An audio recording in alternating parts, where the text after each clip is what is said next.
now Alex Marshall, who is president of the IWGB union. So, Alex, thank you for joining us. What are conditions like for your members who are drivers and couriers? The gig economy it sort of typifies this like dystopian way of working. When it first came about, it seemed like a really convenient mode of employment, created jobs, all of this kind of stuff. But as time's gone on and the lack of regulation, the lack of enforcement of employment law, it's just meant that things have gone from bad to worse for these workers. So pay has decreased and they get no holiday pay, they get no sick pay. So as a union, we've seen increased membership. We've also seen increased campaigns against the likes of Deliveroo, Uber Eats. So couriers are getting more and more upset and angry with the way they've been mistreated, no more so than when they've been applauded by the public.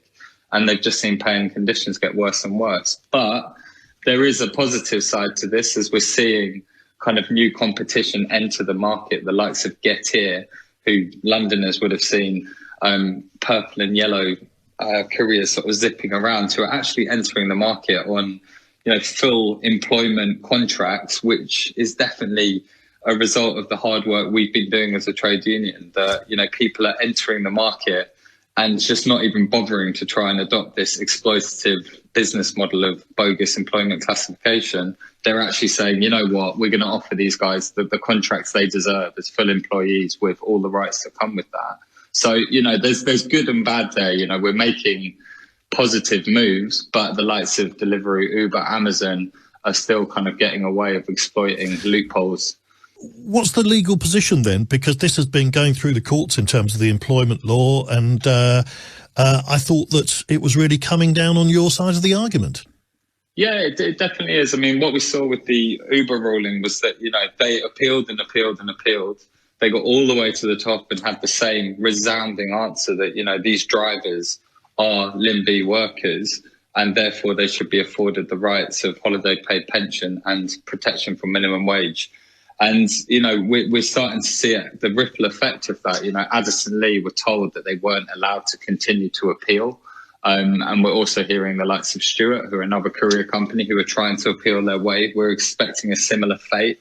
We're locked in tribunal with Deliveroo, who are contesting around a slightly different issue. But I mean, you say that workers are getting angrier about it, but I've spoken to lots of people who are doing these jobs, and what I get is a mixed reaction, really. Some are kind of fed up with it, and some think they should be employees and have more rights.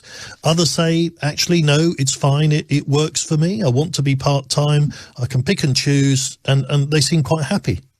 Yes, what you've kind of picked up on there is a lot of the misinformation that's sort of flying around, not only in society, but what the companies they work for are constantly heaping on them. And what we saw with the Uber ruling was this unique business employment category that we have in the UK, which is this middle category of a LBC worker. So you've got independent contractor, your kind of typical self-employed person is their own boss. Then you've got your employee. Loads of people know what employees are. You've got your LBC worker, which is actually a self-employed worker, still has flexibility. What does that stand for? So you've got your LBC worker. It's a type of self-employed, and that's what the Uber ruling was all about. Right. So they're still self-employed. They still maintain this degree. Limb, like your limb, and then B. Oh, so you've got Lim A and Lim B. So Lim B worker. I see. Okay. Right. So okay. if you Google that or just the Lim worker. B. Okay, that's a new one. Okay, yeah. Got it. Lim B. Well, that's it. You're saying there it's a new one. It's been around for decades. Sure. It just hasn't been picked up on, and that's the basis. Not come across that phrase. But what I'm saying though is, you say it's misinformation, but I've spoken to, and I'm hoping to speak to people this morning. But I have spoken to some people who are what you describe, but they don't seem to be angry. For some people, they say it's fine, it works. Yeah, but this is what I'm saying. They could continue to operate in exactly the same way that they are, with flexibility, but they'd just get improved rights, and they'd also get protection that means that the money they're making doesn't keep dropping. So that's what's happened with the Uber drivers. A lot of these Uber drivers were like, hang on a minute, I like things exactly the way they are.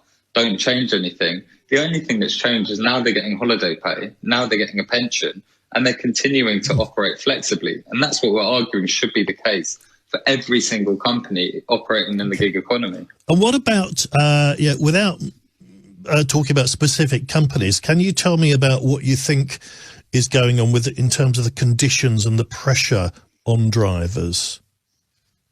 Yes, I mean, without mentioning names, the workload is increasing.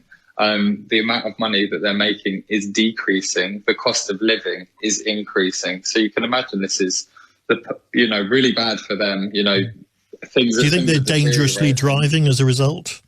I don't think they're dangerously driving. I think they're pushed to the limit by their companies. There's definitely a burden of care that isn't being honoured by the employers, and it's meaning that people are already incredibly precarious job is becoming more and more precarious. I mean, I was a courier for 8 years, and my company did little to nothing to guarantee my safety. If I had an accident on the road, it was a case of let us know when you're better, not what could we have done to have prevented that, and what can we do for you while you're off. You're treated as disposable.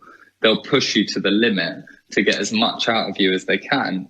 And then when anything goes wrong, it all falls on the worker to get themselves back on the road. And in the meantime, they're making no money because they've just got some next poor person to fill in the gap. And some people will say, well, you don't have to do it. In the end, if it's such a terrible job, then don't go into courier or delivery driving. So, I mean, this is the thing as well. I mean, I argue against the employment model that they deploy in the gig economy, but I really enjoyed the job. I loved being a courier. I loved being out and about. I loved the freedom of riding my bicycle and staying fit. It was a good job. And for a lot of people, English might not be their first language. They might have anxieties or all sorts of stuff about working in an office environment. It's a job that works, but these companies take it for granted and they exploit that situation. And as we know, as soon as you start a job, you get into it, you have overheads. If you're renting a van, renting your car, you get into these traps that you can't actually get out of. So not only does the actual job work for people, for a lot of people, it's this Venus flytrap business model that once you're into it, it's really hard to get out of because you're locked in through bills and all sorts of stuff that you can't actually get out of it. And the gig economy is changing the whole world. So presumably these are not exclusively British problems. Are other countries coming across the same issues?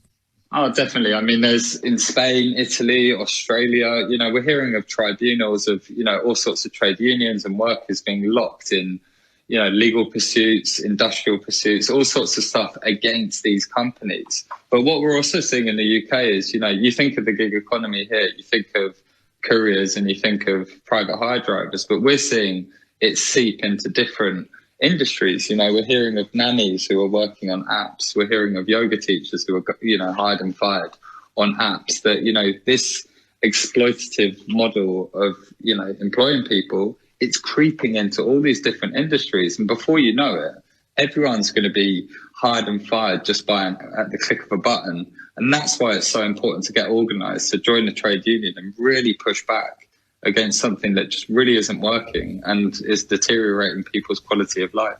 Alex, thanks very much indeed. Alex Marshall there, president of the IWGB union.